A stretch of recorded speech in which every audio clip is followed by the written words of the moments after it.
Hi everybody, I have a spirit with me, a male spirit, and his name's Lionel. Lionel's telling me that he is from the United States and he used to like camping and fishing, and this is not so much hunting, but this is mainly fishing. He was a fisherman and he used to eat his catch. These are his words, not mine.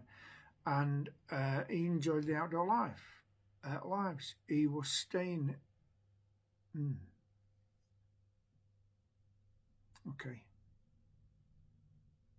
Okay. He's telling me that he passed from a cancerous condition of the esophagus, which eventually spread to his lungs. And he says, I didn't smoke.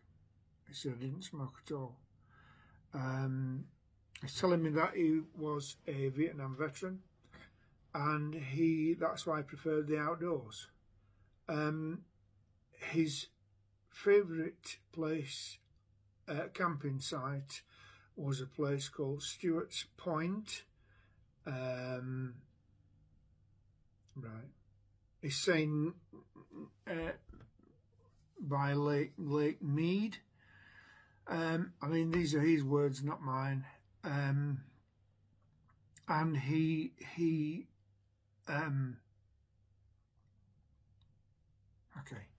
telling me that he went on a trip one time, and he wasn't alone. He was with his son and his buddy, as he's calling, his army buddy, and they were sat outside. It was a lovely evening, he's saying, and it was crystal clear, and they were looking across the lake. He says, next thing, he said they had a campfire and everything, and they were cooking, and he says, next thing, he says he saw two craft. He says, I don't know what they were. He says there were no noise to them, but he says they were coming across up by the lake. He says they hovered slightly, and then they came near him and hovered. They didn't hover directly over him, they were near him. And he, when they went past, he says, you know, it looked like he says they were man-made. He says they weren't from another dimension or anything like that. He says they were from here. He's saying that when they were over him, he says if he started feeling sick. He says it just felt as if you were being pressed to the floor. He says you felt as if you were about 20 tons. He says and once the went, he says that it was lifted. That weight feeling was lifted. He's saying that they were disc shape. All right, okay. He says there were two more came after them, and they looked like a flying V shape. He says there were no lights on them whatsoever. He says but they looked darker than the sky, night sky.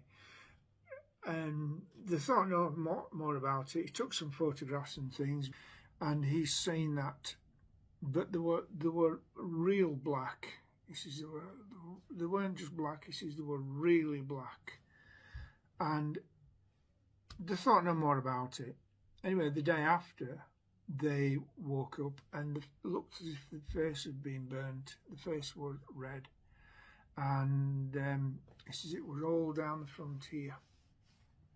And it had gone through his clothes, and he says that he remembers from the army they were talking about radiation sickness, and he says I don't know if it was that, but he says that's what I felt. And right, he says a year went past, maybe 2 years. He says and then all of a sudden he says I started feeling sick, ill, and he realised he couldn't breathe, properly, and he says, I've never smoked. He never smoked in his life. And he said that he went to the doctors and they diagnosed him with cancer, and he says, I got a cancerous condition of esophagus. He says, it had spread to my lungs. He says, I don't know how I contracted this, and he feels that it was contracted through the craft that came over, that hovered not directly above him but near him. He says, we just kept still. He says, because we were under a tree line. He says, so that wasn't